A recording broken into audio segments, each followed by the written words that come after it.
So it's unusual. This is where it comes in. But I noticed that it's 3 degrees because it's in the it's conjunct, literally conjunct the second house cusp. I feel like Uranus is here. The usual things happen between his own physical body and also how he responds to that, like his health and his or sorry, the wealth he gets from that. So he's probably had to do a lot of experimenting, because Uranus is also about new things, sudden changes. So it's new things. It's part of that experimenting. It's part of like going beyond the border, right? So, and so he's probably had a lot of weird instances or weird experiences his with both his first house stuff and his second house stuff. So the personal self, first time things, and also his possessions, self-worth, values, right? That's the second house. So it projects onto both the first house and of course the first house because of his ascendant, but also to his second house and absolutely his 8th house as well.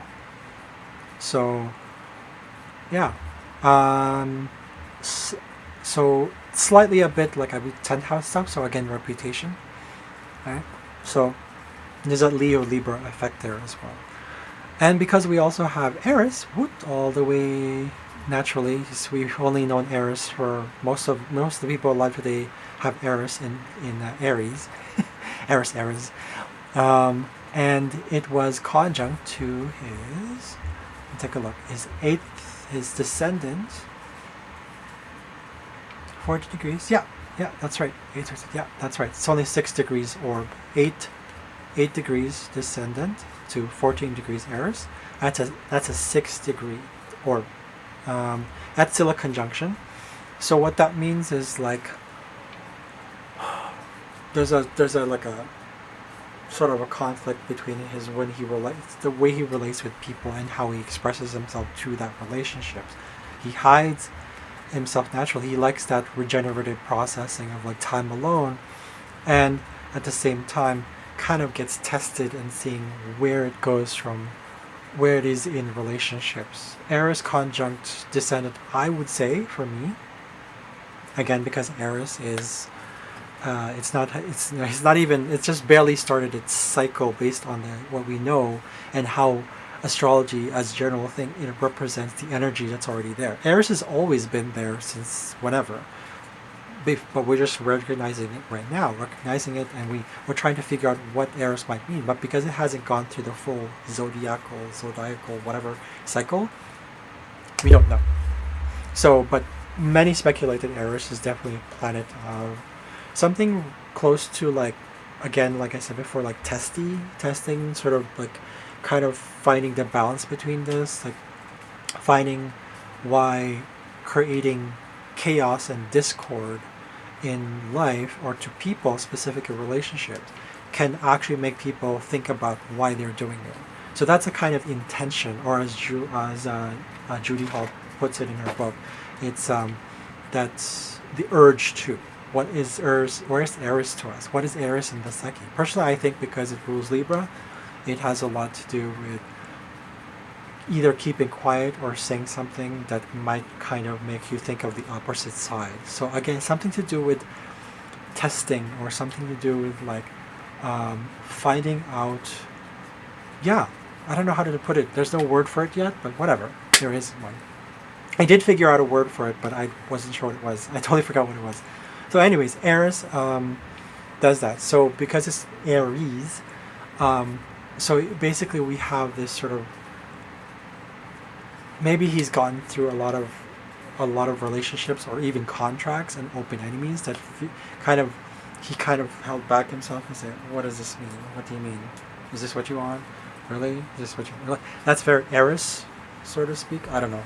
I'm not sure. Don't quote me on this because I like the speculative aspect to it.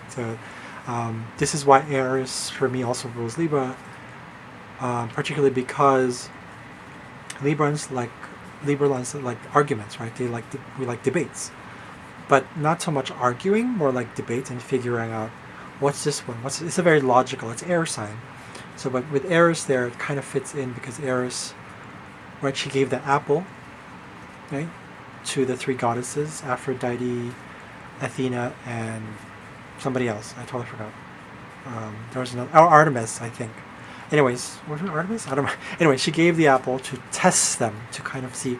Well, if you think about yourself, if you think you're so pretty, then you'll get this apple to think who's the prettiest. So it's kind of she's working with that their shallowness and saying, okay, sure, this way. And it's very Plutonian. It's kind of like the Plutonian energy is more about bringing out the truth. She brings out the truth, but through chaos first, right? So, yeah. Pluto does that too, but it's like sudden chaos. Here it's just more like it has a logical sort of feel to it. So it's sort of like the Eris wants you to think about what's going on, really, and really process it before you do anything, before you make claims, right? I know a lot of Libras. When every Libra that I've talked to, even myself, we like to we become hypocritical because sometimes we get opinionated, but typically the Libra can tie. The reason why the way it ties to Eris is because it's like, again, it's that testing. Anyways, I don't want to go too much into that. I want to kind of go further and say that, okay, so there's that placement. But now we have Uranus. We have Sun 26 degrees right here. 26 right here. The Sun is right here. And then we have Mercury here. The blue lines you see here don't represent... Oh, actually, they don't represent there's no... Ceres is not here. But because we have 26 Sun, if you just look at the numbers here, 26 Sun right here, they're all basically... actually, 26 degrees... 26 to 28. 8 plus 26 is 34. So it only stops at Mercury, the conjunct. So typically the Sun for Benedict would be like he comes alive, and it's also very much in high position. It's like it's in the 10th house, so it's definitely more about ego. He likes to feel like he's able to nurture himself, to feel kind of like be drawn to how he can grow from how he expresses himself, right? But opposite, I would say that's how I interpret the Sun Ceres Mercury thing. So it's a lot of that processing of self-care, self-nurturing. And we talked about this, I think for some people rather, sorry. The moon is also nurturing, but it's more, I would say, physical. Ceres is more about a higher, because it's higher plane of it. I would say probably, Ceres probably can be a higher vibration of the moon. I don't know. It's a good question. Tell me what you think. So, so with this placement, but we also, there's that, we know that, but there's also Saturn Venus conjunct Mercury. So it's a very sort of like controlled way of speaking, his communication, especially in the public, and how he expresses himself, and also how he relates to people. The Saturn is big there. There's a lot of limits to how he expresses himself. So it revolves around Mercury, actually, because we have Mercury here. You have one side and one side, so to speak, that you have the expression, the self-expression, and of the Sun, and also creativity, the male principle, the father, or whatever.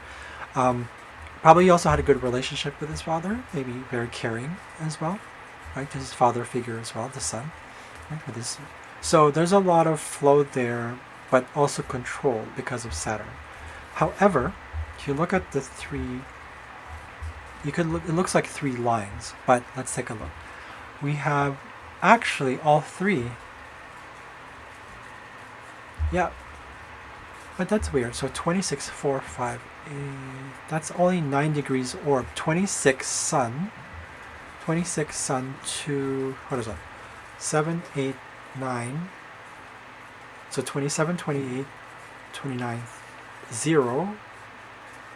And 1, 2, 3, 4, 5. So it's still 9 degrees. It might still be considered a conjunction because it does show here that it's a conjunction. So either way, it's a weak conjunction, I would say, between Saturn, Venus, and his Sun.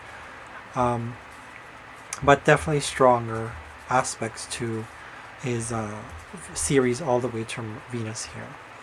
So either way, there's a lot of like planets. It's a stellium right here in his 10th house. So a lot of it is related to his career path, his ego, his reputation, his how he presents himself to the public sphere, right? If we look at the 10th house again, 10th house is reputation. Let's go into detail here. Profession, ego, status, fame, ambition, business, social activities, employer, government, authority figures rather, how he evaluates himself or the world evaluates him. And very much Capricorn, right? So and then because of the, actually I would want to go into Uranus here. I wanted to go in first of all into the Sun itself. We're going to focus on the Sun right now.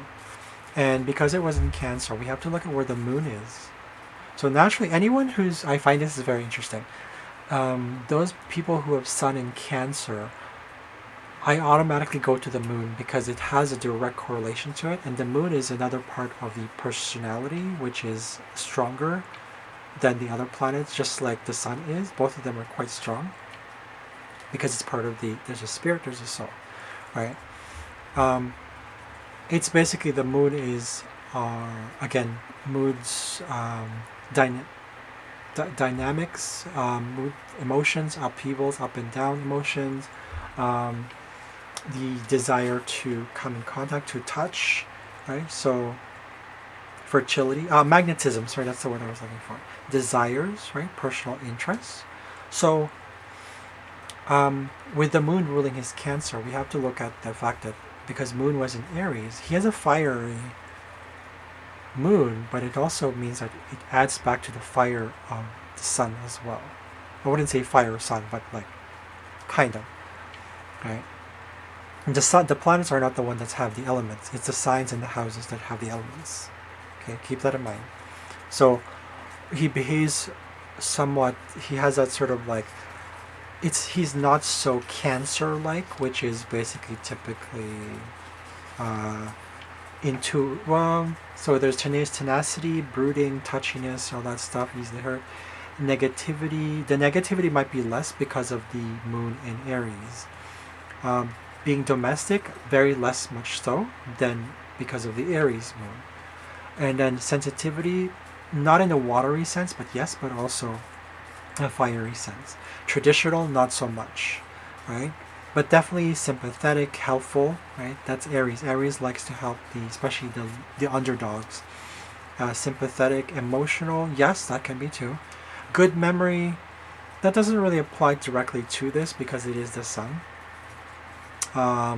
Because we have Mercury here, that's more about the mind, right? Abilities and ability to communicate and working memory or something like that. I believe it's called mental and cerebral capacity, right? So, but that's in Leo. That's a fire sign.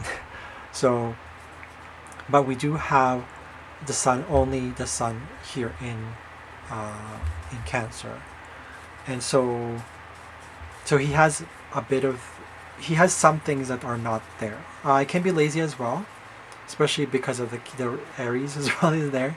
Not to say that Aries is not lazy. It's just this energy is so like, it's explosive, so much so that sometimes it just dies down,